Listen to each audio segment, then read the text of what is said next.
Zaman kegelapan, permasalahan gereja dan ilmu pengetahuan pada era Dark Age.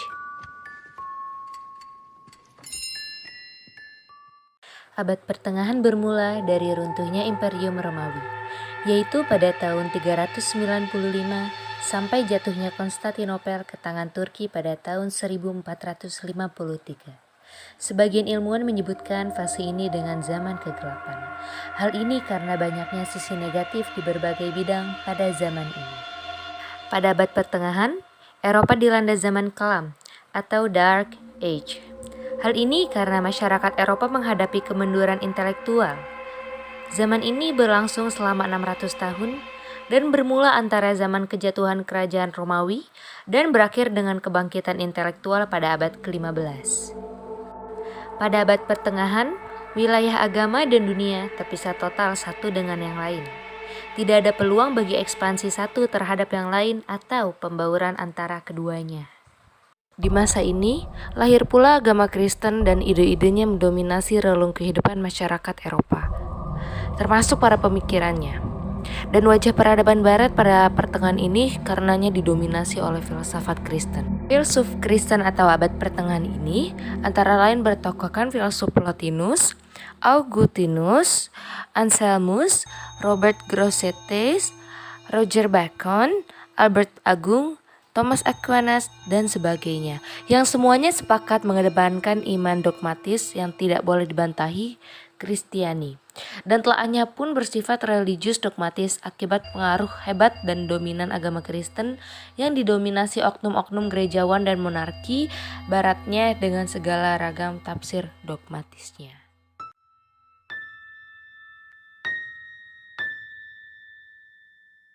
Ahli filsuf dan agamawan mereka di saat itu karenanya teguh bermoto Credo et Intelligem, atau keyakinan keagamaan agama berkedudukan di atas pemikiran logika. Keyakinan mengungguli pemikiran, atau lebih mudahnya yakini dulu sesuatu baru cari alasan untuk menjelaskannya. Maka dengan sendirinya, akal di barat benar-benar kalah pada masa ini, terutama terlihat dari isi filsafat dari Plotinus, Augustinus, Anselmus. Bahkan potensi pemanfaatan akal diganti mutlak oleh Augustinus dengan iman dogmatis. Sebelum penghargaan terhadap potensi akal sempat muncul kembali, kemudian pada masa Thomas Aquinas di akhir masa abad pertengahan itu. Karenanya pula, Aquinas kemudian ditentangi hebat dan dibenci sebagian besar masyarakat gereja yang terlanjur menjadi pendukung jalur hati iman Kristiani, yang dalam hal ini sebagaimana telah disebutkan di atas adalah iman mutlak dogmatis, Kristiani yang tidak mengindahkan telaah kritis akal. Ini juga pelak menyebabkan masyarakat barat di masa itu secara luas menjadi percaya dan beriman dogmatis akan rasa hati, atau yang adalah Kristen lebih percaya tepatnya Kristen Katolik bagi mereka. Karena menurut mereka agama adalah rasa hati dan filsafat adalah pemikiran. Filsafat dan agama itu sendiri salah satu hal yang di masa sesudahnya, terutama masa Thomas Aquinas, dicoba untuk disatupadukan. Namun, menemui sejumlah kendala sampai masa modern merebak. Keyakinan Kristiani yang mendominasi di masa abad pertengahan ini menjadikannya tidak boleh atau tidak mudah untuk dapat dikritik, sekaligus membuat kedudukan mereka yang berada dalam struktur otoritas agamanya menjadi tinggi dan tak dapat disalahkan. Dan karenanya ini juga membuat mereka makmur secara ekonomi, juga sebagai pemegang mandat negara dengan mandat otoritas dan teokrasi Kristiani. Dan kenyataan ini bagi sebagian orang lain, misalnya rakyatnya yang mereka pimpin, artinya juga adalah kesemena-menaan yang diorganisasikan. Kekuasaan absolut negara dan pusat-pusat kesejahteraan masyarakat saat itu dipegang oleh gereja dan kerajaan. Dengan pajak sistem feudalisme berdasarkan tafsir mereka terhadap iman Kristiani dan bahwa gereja adalah wakil Tuhan di bumi dan bahwa sistem pemerintahan yang terbenar adalah kerajaan Kristiani penyokongnya. Golongan kesatria dan raja adalah pelindung rakyat dan rakyat harus membayar pajak kepada mereka yang penafsirannya seringkali dianggap semena-mena oleh rakyat. Tak pelak juga, maka perkembangan ilmu pengetahuan yang biasanya berdasarkan kepada segelintikan pemikiran, rasa penasaran, kebertanya-tanyaan, pemikiran pun menjadi lambat pula. Pendeknya, potensi telaah akal pada masa ini dihambati. Di saat zaman kegelapan, segala keputusan pemerintahan dan hukumnya negara tidak diambil berdasarkan demokrasi di parlemen seperti ketika zaman Kekaisaran Romawi. Keputusan tersebut diambil oleh Majelis Dewan Gereja. Tidak setiap individu berhak berpendapat, karena pada zaman itu yang berhak mengeluarkan pendapat keputusan adalah para ahli agama. Gagasan tentang Dark Age berasal dari Petrarch, seorang humanis, cendekiawan, dan penyair Italia.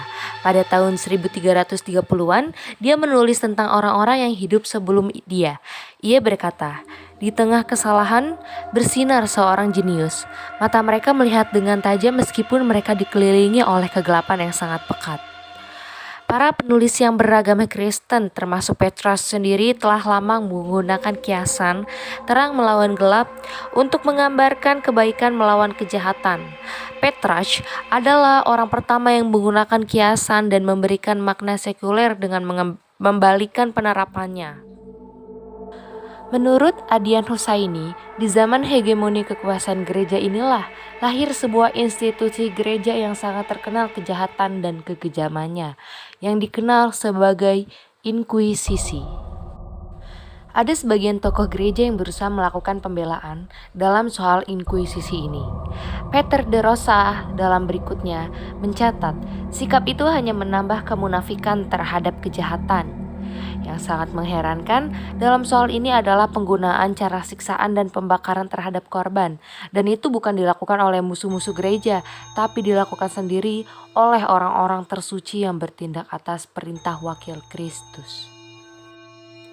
Ketika melakukan berbagai bentuk kekejaman ini, gereja bertindak sebagai wakil Tuhan dan mengatasnamakan Tuhan. Karena ini, kesalahan yang dilakukan gereja adalah kesalahan pada agama ini sendiri.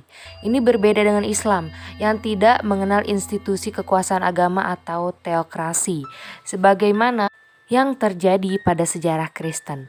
Para pemimpin gereja diakui haknya untuk mengampuni dosa manusia. Di dalam Islam, tak ada seorang pun berhak memberikan ampunan terhadap dosa orang lain.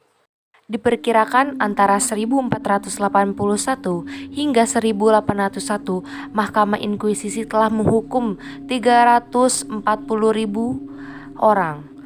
Hampir 32.000 jiwa diantaranya dibakar hidup-hidup, termasuk sarjana besar Bruno yang kejahatannya hanyalah ia mengajarkan penjamakan alam. Ia dibawa ke gereja untuk mendapatkan hukuman seringan mungkin dan tanpa menumpahkan darah. Namun, ia mati secara mengenaskan dalam api pembakaran.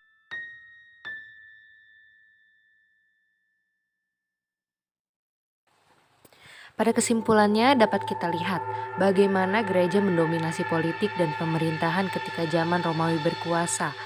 Gereja sangat kuat legitimasinya di tengah-tengah kehidupan masyarakat. Kekuatan gereja yang begitu mendominan membuat para sarjanawan barat tidak dapat mengembangkan ilmu pengetahuan mereka. Sebab penemuan-penemuan tersebut bertentangan dengan kitab suci mereka. Ketika melakukan berbagai bentuk kekejaman ini, gereja bertindak sebagai wakil Tuhan dan mengatasnamakan Tuhan. Karena ini, kesalahan yang dilakukan gereja adalah kesalahan pada agama ini sendiri.